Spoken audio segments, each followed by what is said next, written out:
Thank you. Hi, everyone. Welcome, and thanks for being here. Today, I'm going to be talking about the consequences of falls and best practices for prevention of falls in the geriatric population. So more about me. I have been an RKT since January of 2014. I work at the Chillicothe VA since January of 2015.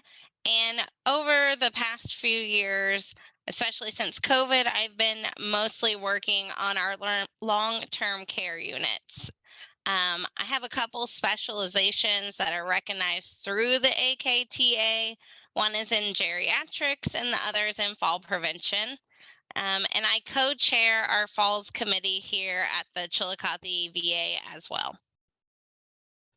So today you'll be learning and understanding the scope of the problem of falls.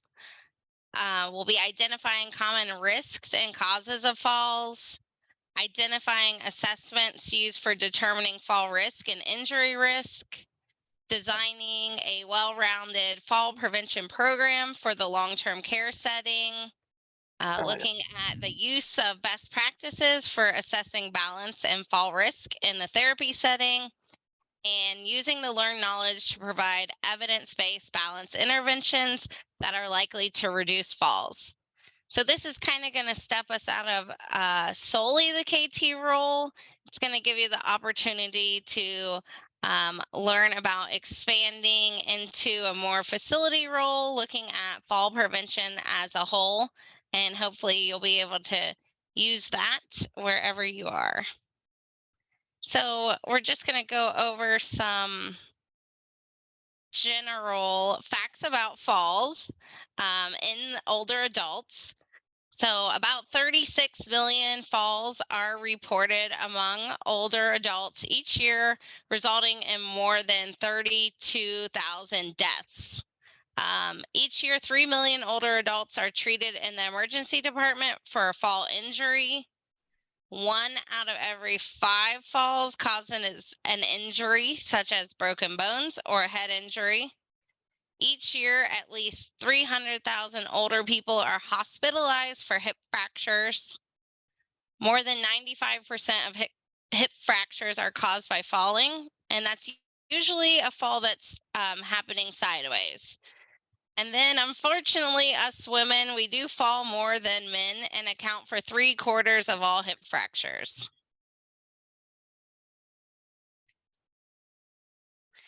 And then because I live in the great state of Ohio, I did just want to throw in some fall facts about Ohio. If you're looking for fall facts for your state, you can find those on the CDC website, or you could go to your state's Department of Health. But here in Ohio, there are 3 deaths per day from falls, 2 hospitalizations per hour, 7 ED visits per hour, an injury every 5 minutes, and a fall every 2 minutes. So falls are very, very common, and it's important to do anything we can to prevent those. Then looking specifically at our long-term care fall statistics, because that's what I'm kind of going to be talking about, is that long-term care setting. Falls are common in nursing facilities. Of the 1.6 million residents in U.S. nursing facilities, approximately half fall annually. About 1 in 3 of those who fall will fall 2 or more times in a year. These falls often have serious consequences, especially in frail older residents. Falls-related injuries decrease the residents' quality of life and their ability to function. Then most of the residents who do fall without an injury often develop a fear of falling that then leads to self-imposed limitation of activities. So hopefully you can see this decently. If not, I'll just explain it. But here in the VA, when we're looking at our CLC fall rates, they're done through an IPEC system, and our falls are calculated per bed days of care. So they go off of 1,000 bed days of care.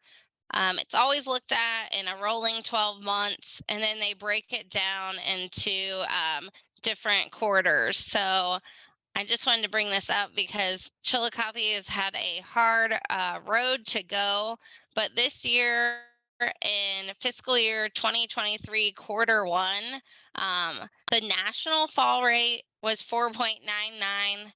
Our VISN, or VISN 10 fall rate was 6.39. And then Chillicothe, finally, we have made some ground.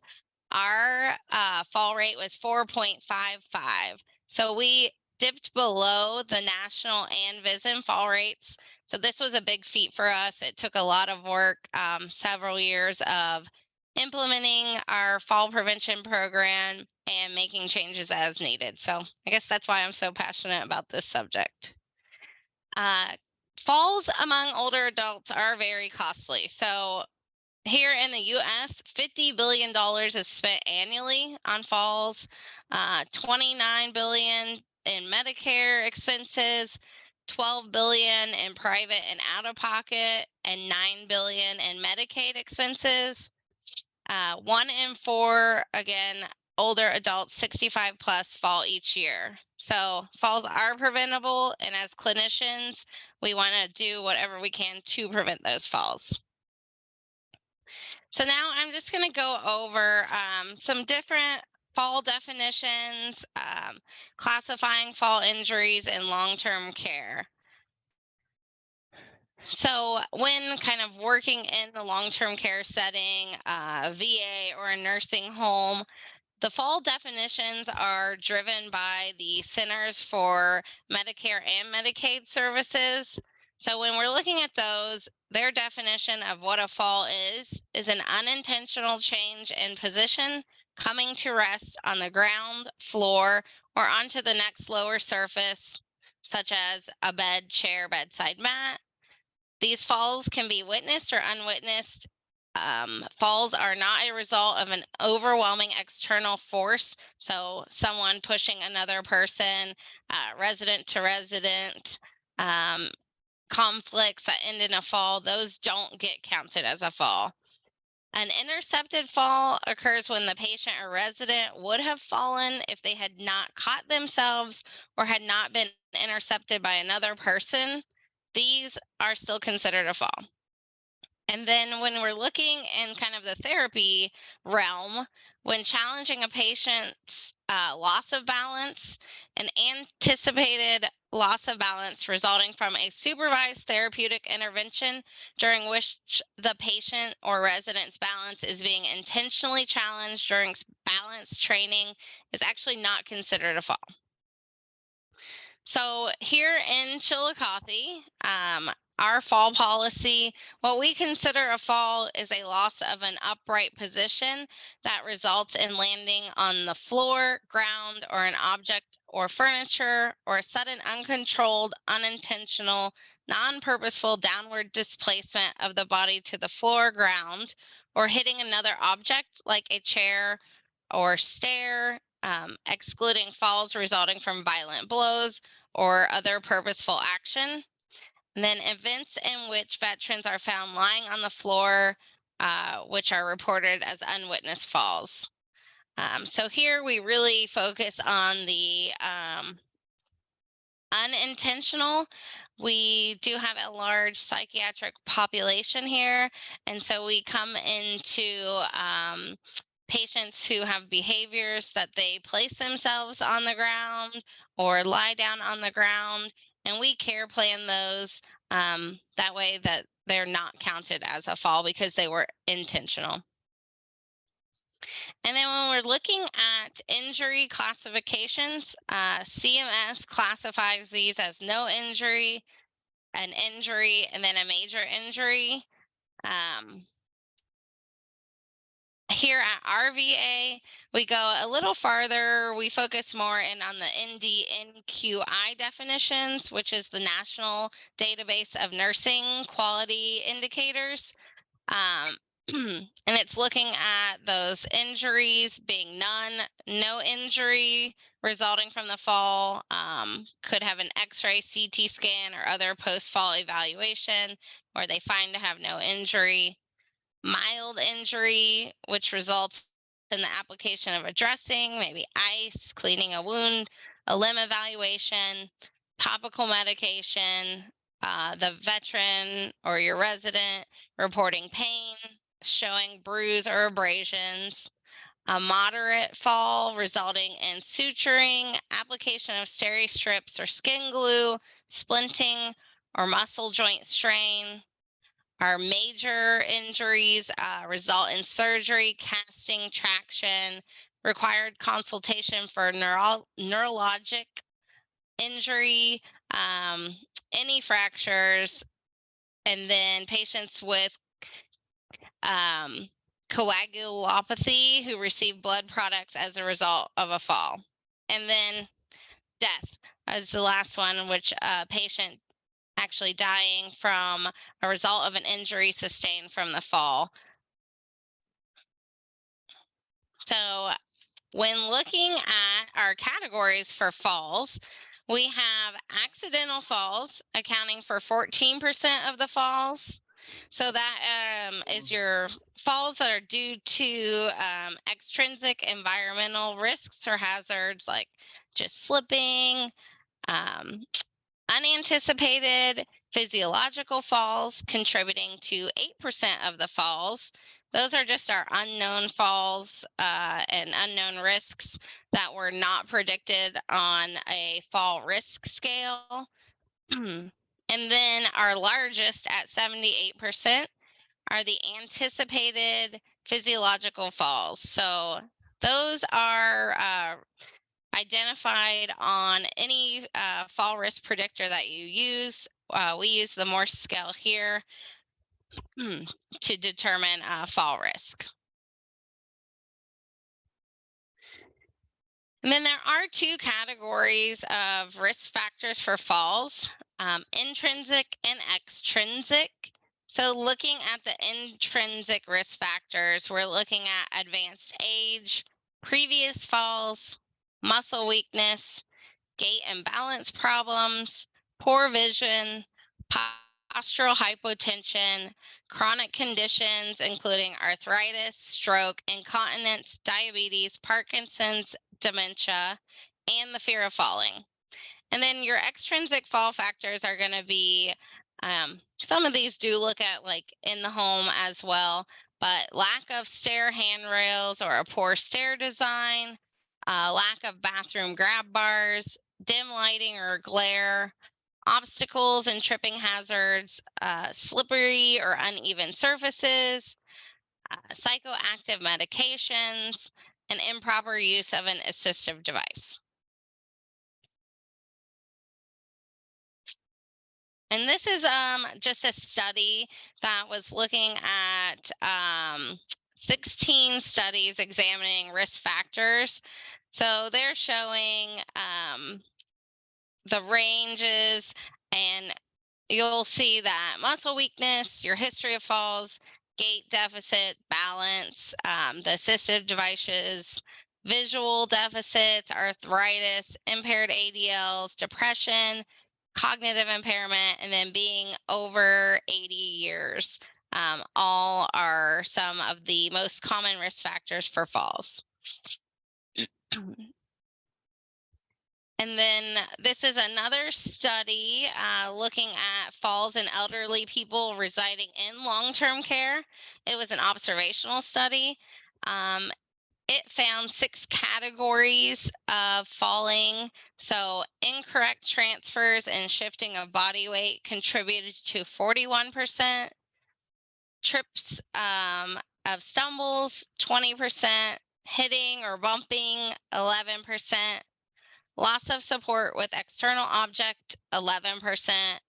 And a collapse or loss of consciousness, 11%. And then slips accounting for 3%. And it found the top 3 activities where falls occurred were forward walking, 24% of falls, standing quietly, 13%, and then sitting down, 12%. So now that we have kind of looked at the overview of falls and the consequences of falls, what do we do about it? How are we going to create a program and what works? So to create a successful fall prevention program, we need to go over risk factor identification and risk factor modification. That's going to give us a evidence level fall prevention program. You are going to have an interdisciplinary assessment because fall risk is multifactorial. So you are going to be working, with several different departments, OT, PT, KT. You're going to be working with psychiatry and psychology, the dietitians, pharmacy, all your long-term care providers, nursing. It's really a well-rounded program and everybody working as one in fall prevention. You also need buy-in from executive leadership and buy-in from your frontline staff. Buy-in from your frontline staff is huge. When you are changing things in your facility fall programs, you normally are tweaking things that nursing have to follow, or programs that nursing may be doing on the unit. It could require extra paperwork. It could require a little bit of extra time. So you really want to make sure that your frontline staff is on board, because your nursing services are going to be the driving force. They do see the patients, most of the time. Us as therapists, we spend less time with our patients. So we have to rely heavily on nursing for prevention of falls. And then we really want to go back to the basics when we're looking at fall prevention. So fall prevention is proactive and not reactive. We really want to stop them before they occur. It's interdisciplinary, multifactorial, individualized. When at all possible, you want to have fall prevention strategies that are very individualized to your resident. Especially working here in the VA, our residents are very unique. We do have, again, a lot of psychiatric. We're looking at a lot of residents with cognitive issues, dementia, Parkinson's, and then, just general declines. So making the interventions very specific to the resident themselves really helps to reduce those falls. And then they should be based on identified fall factors. Excuse me. So a comprehensive fall risk assessment should be completed on all residents. So we should be looking at their fall history, medical conditions, medications, gait, strength and balance, vision, postural hypotension, feet and footwear, if they have inappropriate use of their assistive device, or they don't have good shoes, they're wearing slippers, maybe with no backs, or they don't have like a non-skid surface on their footwear, environmental hazards. And then additionally, you can do assessments for agitation and delirium, an altered elimination, and frequent toileting. So just looking at this and how comprehensive it is, you can see where all the different services come into play. Your providers are going to be looking at fall history and medical conditions. You can have pharmacy doing deep dives on medications, therapy with the gait, strength, and balance, optometry with the vision. Postural hypotension, that can go to your providers, pharmacy, nursing, just getting those orthostatic blood pressure readings. Feet and footwear, you can work with podiatry on that. And then environmental hazards, you can lean on your EMS or your housekeeping crews. And then with those additional assessments, for agitation and delirium, you can really look at consulting your psychology and psychiatry department. You can have them assess the patients for cognition and dementia and kind of give you that level that resident's at. Are they mild? Are they moderate? Are they severe? That will also help tailor your interventions to the resident. And then the altered elimination and frequent toileting, you can have nursing do kind of a toileting log. We do a 7-day bowel and bladder here to really track when those residents are going to the restroom. And then that way, hopefully, nursing can put them on a program to know their typical hours or when most likely they're going to go throughout the day so they can assist them to the restroom if needed. And then some general assessments for determining fall risk. So your facility most likely is going to choose what works best for them. Here at the VA, we're kind of tied to the Morse fall risk assessment. But some others out there that are really good are the Johns Hopkins fall risk assessment tool, the Stratify, and the Hendrick 2 fall risk model. So like I said, you would just want to look into those, see what each assessment provides. The Morse looks at like history of falls, secondary diagnoses, use of ambulatory aids, if they have an IV, how they transfer, and mental status. The Henrich does go into a little more detail, doing more functional testing, also looking at elimination and cognition. Same with the Johns Hopkins. And the Johns Hopkins also really allows nursing to kind of give their input on fall risk for residents as well.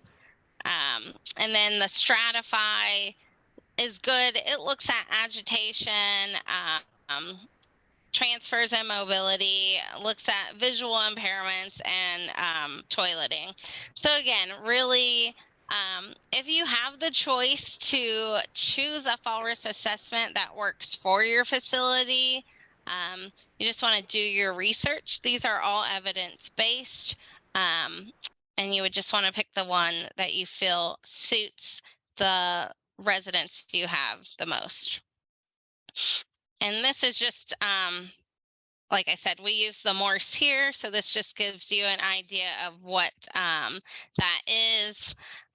It gives you their fall risk here. If they're under 25, they're low risk, 25 to 45, moderate risk, and over 45, they're at high risk for falling.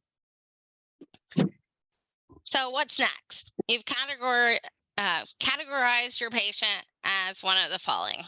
No risk for falls, which unfortunately here at our VA, I don't know that we have a resident that's not at risk for falls, but if you do have someone that is no risk, you're going to just use those universal fall precautions. Low risk or moderate risk, what therapy is going to be doing for these residents. You can assist with checking the footwear, making sure they have good shoes. We're looking at their mobility aids. Are they using the appropriate assistive device? Is it within reach and accessible to them in their room? And then we're checking for their ability to do transfers and walking. We're going to let staff know if they need assistance with those transfers. And then same for the high risk. Therapy can work on checking for their footwear, mobility aids, transfers and walking. And then also, do they need to be referred into some type of exercise programming, KT, OT, PT, RT. So when looking at therapy and how we play a role in the recommendations from the Morse, that's primarily where we would get consulted. The Morse also does offer nursing some guidelines for each area of risk and gives them kind of an idea of different interventions that they may put in place if somebody, has that history of falling, the secondary diagnosis, if they use the ambulatory aid, if they're on IVs, etc. So we put that in a nice fall bundle on our units so that nursing can have the quick reference. And I mean, these are going to be your typical fall precautions that you put in place before you kind of really get into those personalized ones.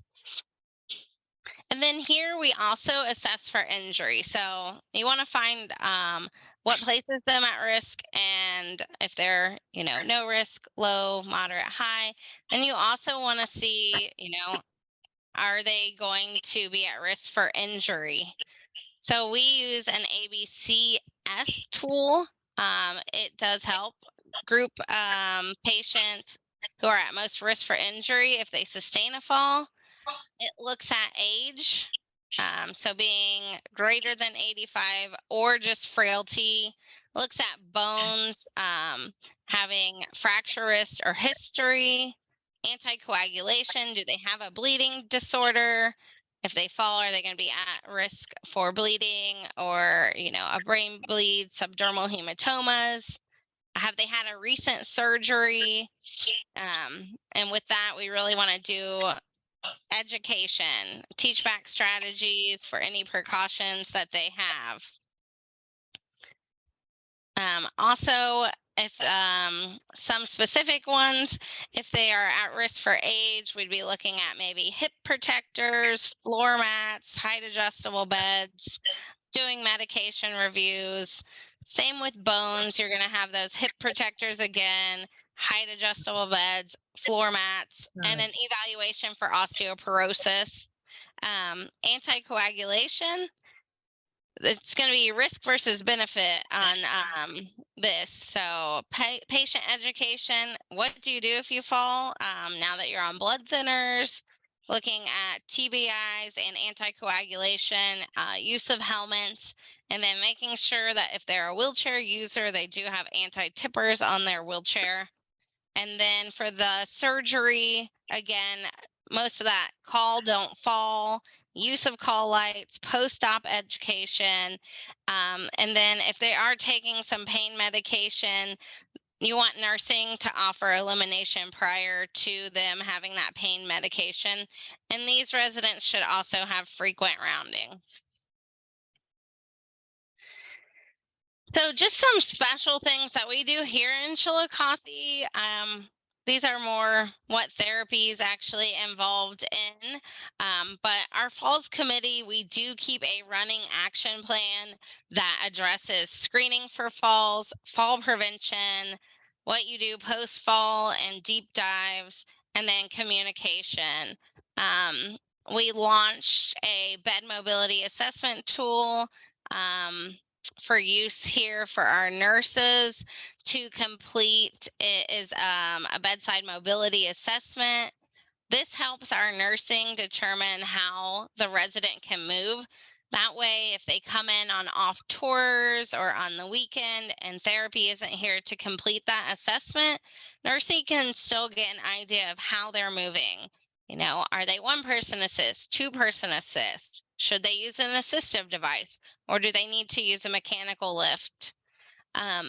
We started a No Call Light Left Behind initiative here. This really uses the facility as a whole, every department.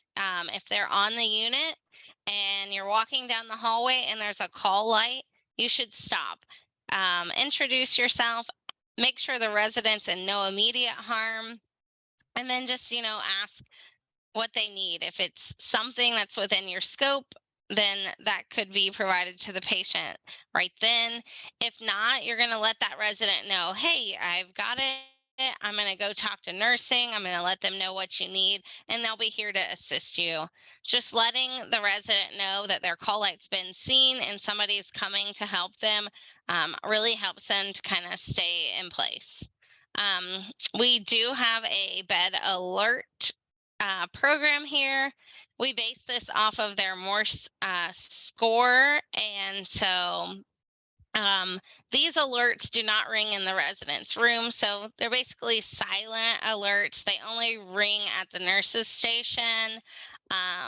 What I've done to assist nursing is kind of going through the resident's charts, looking at their last Morse score, and then going around doing audits to make sure that they have the correct bed alert in place.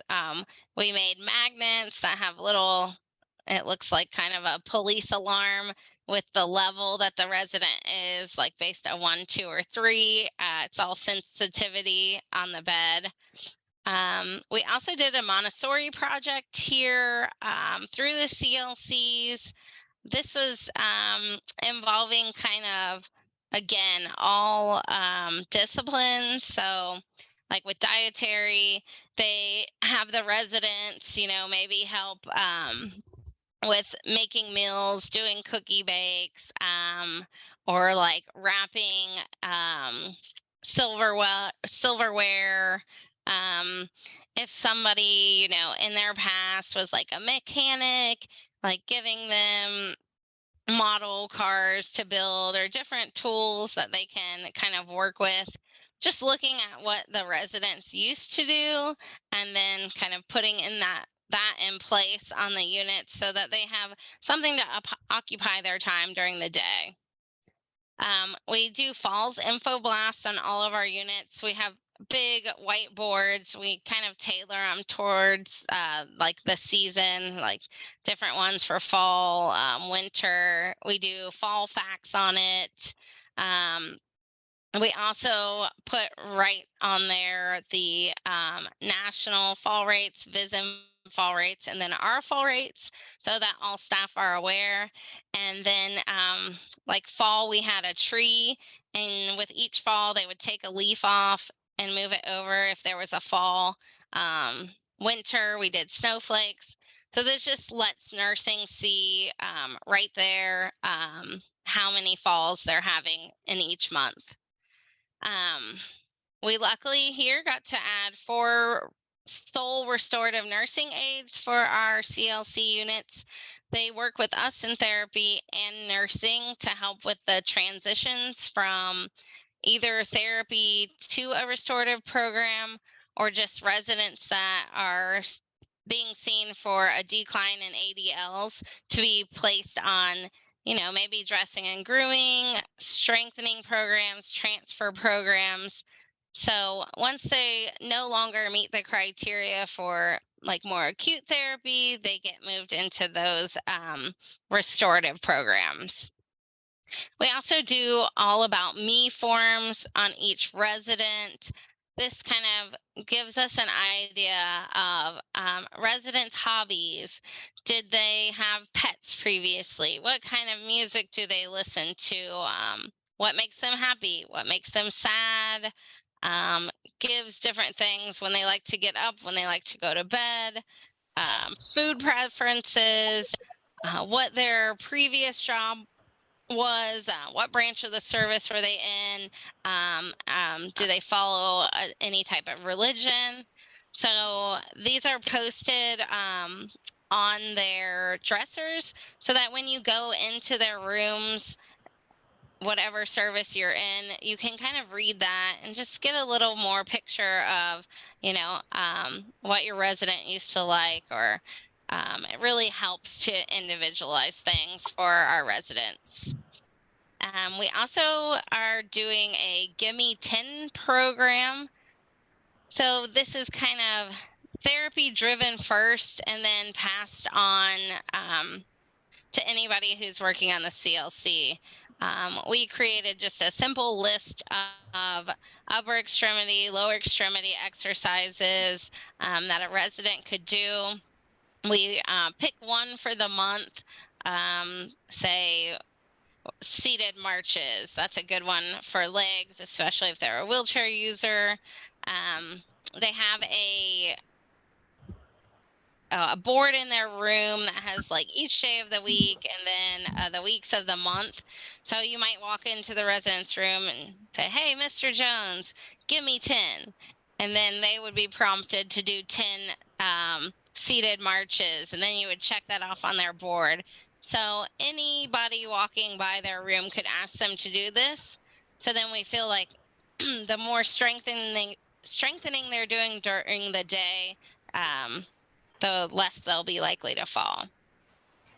And then we've also, with a great suggestion from one of our OTs, we partnered with a local shoe store to assist in obtaining appropriate footwear for all of our CLC residents. They're actually going to come in, measure our residents' feet for us. They're offering a good shoe for fall prevention, and then they're even giving a discount to our residents. So that's just kind of looking at special things we've done here at our VA. Okay, so now shifting to more of the therapy side. When we're looking at key components to a KT balance assessment, we are going to look at their history, fall mechanisms, medications, balance confidence, and their cognition. We're going to do that physical exam looking at range of motion, strength, sensation, reflexes, vision, and the vestibular system. And then we're also going to complete those standardized assessments, static, anticipatory, and reactive.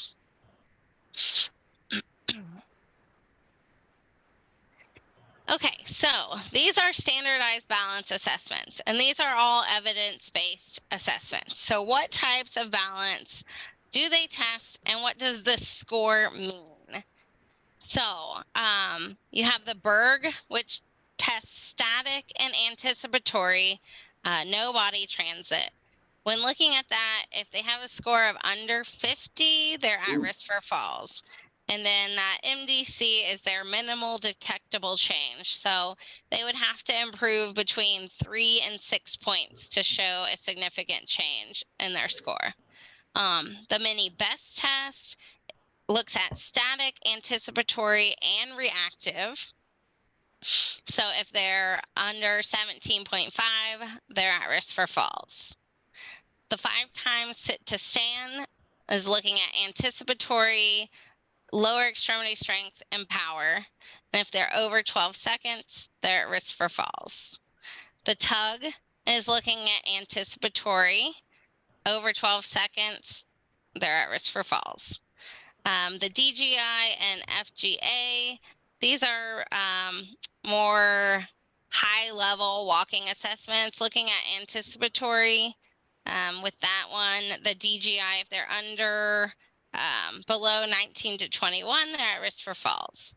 The Tinetti balance assessment is looking at static, anticipatory, and reactive. If they're below 19, that's a fall risk.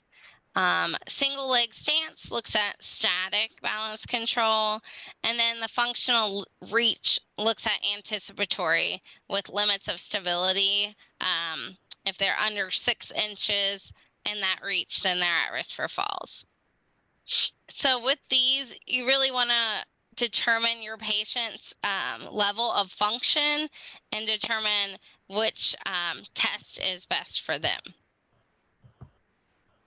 And if anybody wants like a list of these sent out, I can also send them out. I have all of them, and I have like tracking sheets for the test too, just FYI.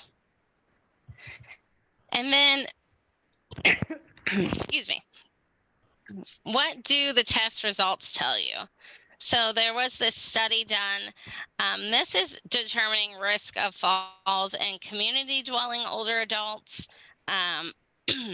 There's kind of limited research for the long-term care, but you can always use this to kind of create your program. So they looked at pre-test probability of falling in the next 12 months. So this is just the prevalence of falls among community dwelling older adults. There's just a 30% risk of falling for them in the next 3 months. Post-test, they found these following 3 tests. These are the most evidence-supported functional measures in determining individual risk of future falls.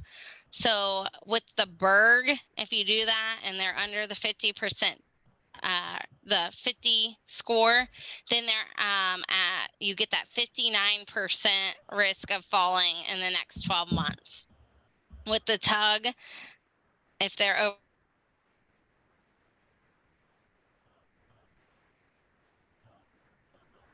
over the 12, the 5 times sit to stand with that, if they're over that 12, then you're seeing a 41% chance of falling within the next 12 months.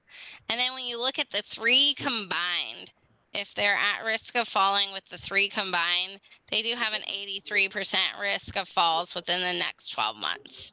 So if you are able to kind of utilize these 3 together, you are really going to kind of get the best results in looking at fall risk.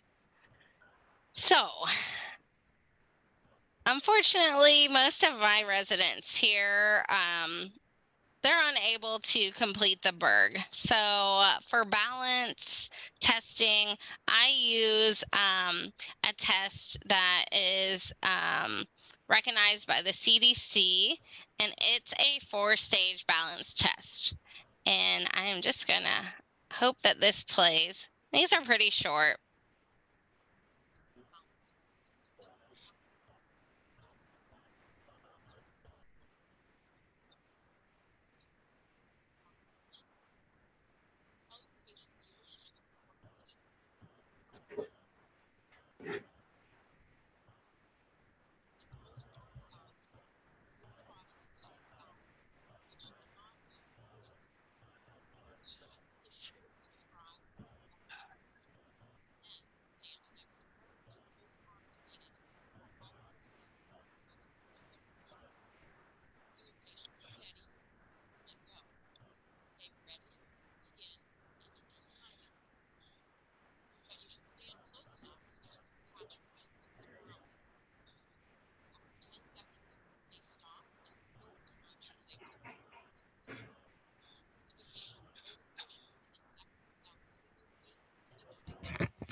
And then for walking, I typically use the tug.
And then I also use the 5 times sit to stand.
Get back.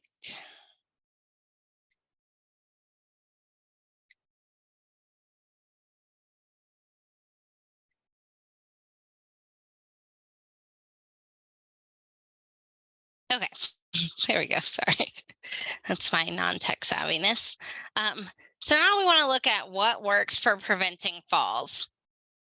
So a well-designed exercise program can decrease the rate of falls by approximately 24%. This is high certainty evidence.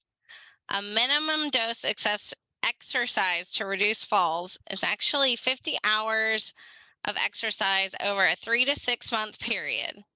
And if the program started and this minimum dose is not met, the resident actually becomes at more risk for falling.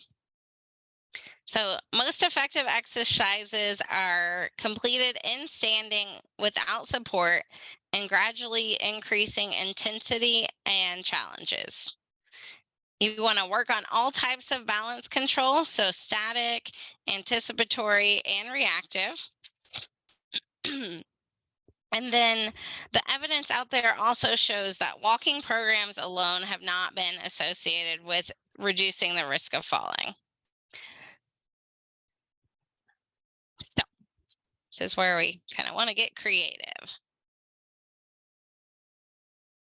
So key components of an effective balance program. When we're looking at static alignment and control interventions, we are looking at static standing, working on challenging the vision, like doing exercises with eyes closed, challenging the vestibular system with head movements, proprioception, adding a foam base while standing, or doing exercises on like an incline or decline. Challenging the base of support, so feet together, semi-tandem, tandem, single legs, and then kind of dual tasking. So you can have a resident maybe stand on foam with feet together, and they're, say, counting to a certain number. You can hold something in front of them, having them read, things like that. When you're looking at anticipatory control interventions, we're looking at transitional and functional movements, like sit to stand, reaching, dressing, grooming, pivoting, transfers, stepping up and down. You're looking at functional strength. So heel raises, toe raises, hip abduction, resisted walking, and squats. Dynamic agility. So maybe throwing a ball and having the patient catch it, working on lunges, different kicking activities, could be kicking a ball, or kind of like if you've got almost like kickboxing, you have them kicking out at something. Same with punching, or you can even do like use of a VR system. And then our gait, we're looking at challenging that with maybe like starting and stopping. So having them walk and then saying like stop and start. So just kind of changing it up on them, having them change directions when walking, backwards walking, sideways walking, and stepping over obstacles when walking. So and then when we're looking at reactive control interventions, we're looking at slip training, lean and release, perturbations, stepping over objects on a treadmill. So you want to make sure that your program kind of hits all of these.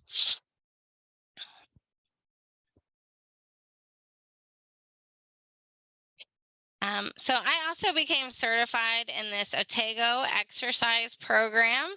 I found it to be a good one when I was out there looking at kind of different evidence-based exercise programs for fall prevention. So this program consists of 17 strength and balance exercises and a walking program. It's typically performed 3 times a week by older adults in the home, outpatient, or community setting, but I've been able to adapt this into the long-term care setting without many difficulties. These exercises can be done individually or in a group setting. And studies have shown that participants experience a 35 to 40% reduction in falls when completing the program. And this program is most effective for our frail older adults. So originally the program was done, like I said, over 12 months. It was a minimum of 7 visits. Like the first day was testing and prescribing the exercise, and then 4 exercise visits were completed over 8 weeks, and then the rest was completed with phone call follow-ups at 6, 9, and 12 months. Like I said, I have been able to adapt this into the long-term care setting, and actually that lets you have more one-on-one, face-to-face training periods with the residents themselves. So with the program, you'll see that it does hit a lot of your static and anticipatory balance systems. So the warm-ups are done in standing with those head movements, neck movements, and back extension. And then you're hitting your strengthening exercises. It's giving ways to progress your residents as tolerated. And then the balance retraining exercises go into more of that anticipatory with the walking backwards, turning, walking and turning around, sideways walking, and then your tandem standing, tandem walking, single leg stands, heel walking, toe walking, and then sit to stands and stair walking. And then looking at that reactive balance training, there's a study out there on fall inoculation.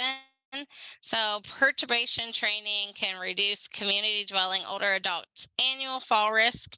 It was a randomized controlled trial. Again, something that can easily be tailored into an inpatient program. But this specific study looked at 212 community dwelling older adults. And it was looking at doing a single slip training session where they initiated 24 slips with the patient versus no training. This showed the fall rate over the next 12 months to be reduced by 50%. And the effect was even more prominent in prior fallers. And then kind of looking more at that perturbation training, base training, this should challenge balance in multiple directions, should be applied in a manner that allows for well-controlled progressions, should be unpredictable, and it aims to improve that reactive balance control. So I have next I have a video. This is we actually were able to come into some funds at our VA, and this is through the company's Rehab Mass, and this is their kind of rehab module station. This is just an overview of kind of some of the balance activities that can be done with this station, but it really works on those reactive with a slip trainer, and then works at that like release to get that reactive step, and just some different balance activities. So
Right. So, and with that slip trainer, you can do the forward, backward, and kind of sideways movements.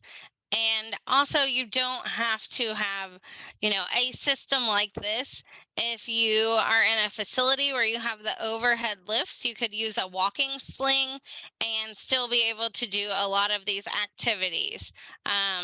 Use of like the overhead systems with the slings has really allowed me to be able to complete those standing exercises that are unassisted with my veterans, because typically, they can't stand without holding on or without you holding on to them for stability. So really, use of the overhead system with a walking sling allows you to challenge that balance and know that they're still going to be safe. And then another innovative balance therapy that we were also able to get here at our VA was this piece of equipment from ACP Plus. It's called an Omni Stand. And then we have an Omni VR system for balance training. So this is a fall-safe design that assists therapists in working with patients to perform balance, pre-gait, and standing tolerance exercises. It has an adjustable postural support, challenges patients in all planes with or without resistance within their zone of stability, and also allows for dynamic support so that us as a clinician can engage, cue, and challenge our patients during therapy. So you can be facing them and not kind of guarding to the side or behind them. And I'll just show you kind of a short overview of how it works.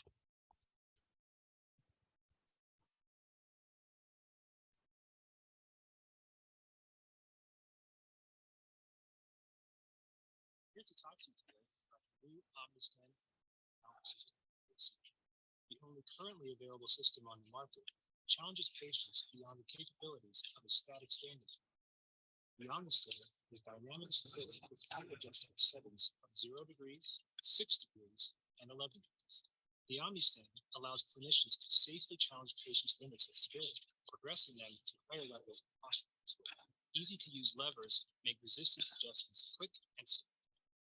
Adjustable hip pads and removable knee support helps provide for patient safety and comfort.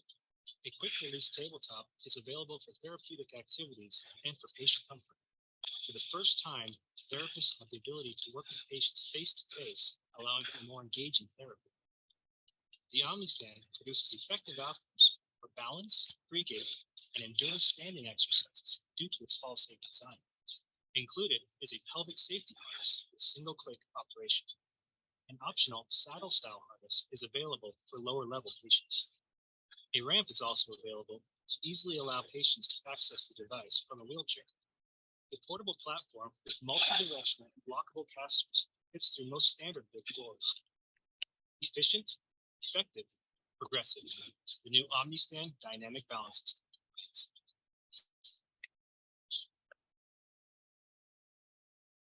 And then this just shows kind of some of the different programs the VR system has.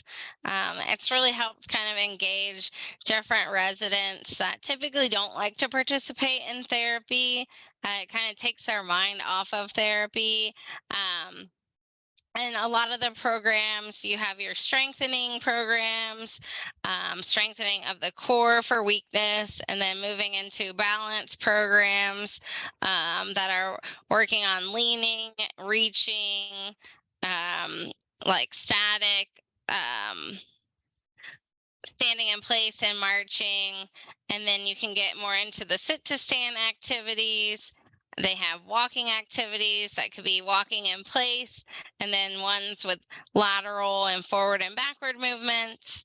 And then they also have dual task ones that are really working on that standing and then that cognitive feature. So you're hitting all different types of balance activities like we previously talked about. And disclaimer, I get no financial kickback. These were just a couple systems that I did some research on, and we were luckily able to get for our VA to just be able to do some more innovative therapies. Now is the time for questions. So I hope you enjoyed the presentation. Please, if you have any questions.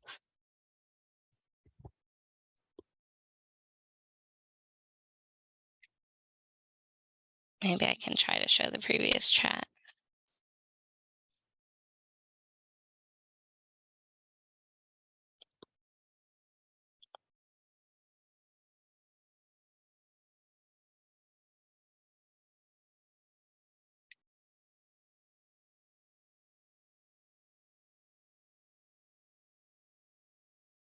Okay, I am not hearing anybody, just FYI. Well, I enjoyed that. My 87-year-old mother is here and she watched it with me. Oh, and I was like, see. So that was very cool. Thank you.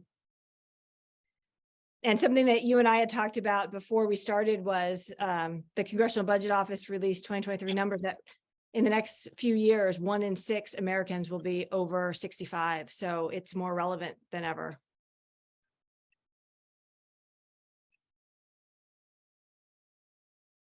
Is there a particular website you use for CEUs?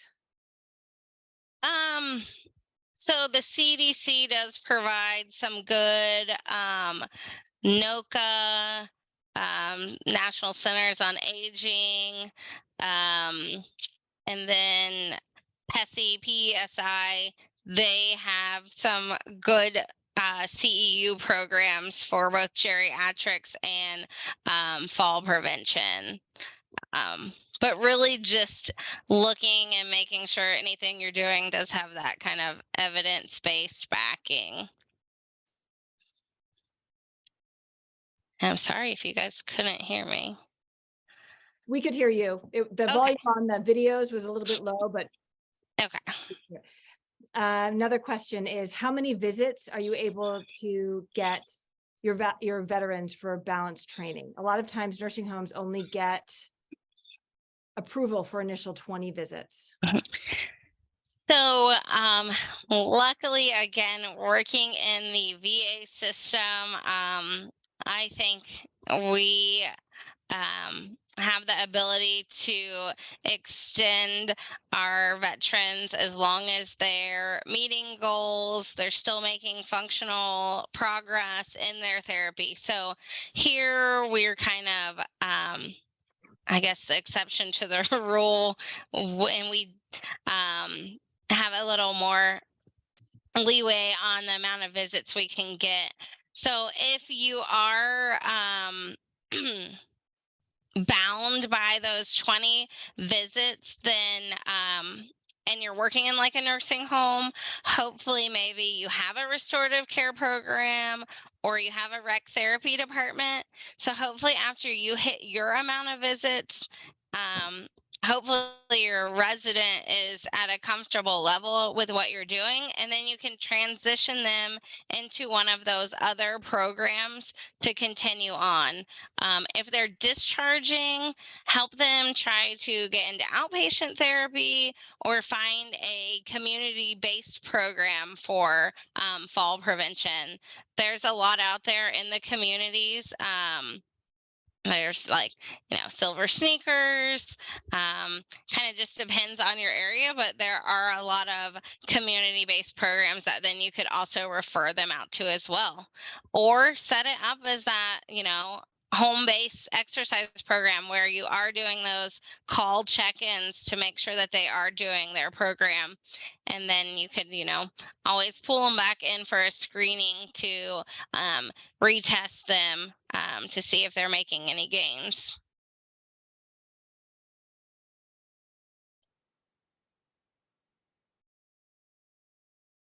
Another question, can you share your fall template? Yeah, my fall template. I have all the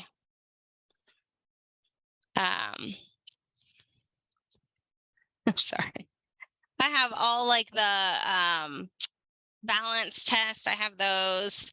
I can share those, and I can share my slides too.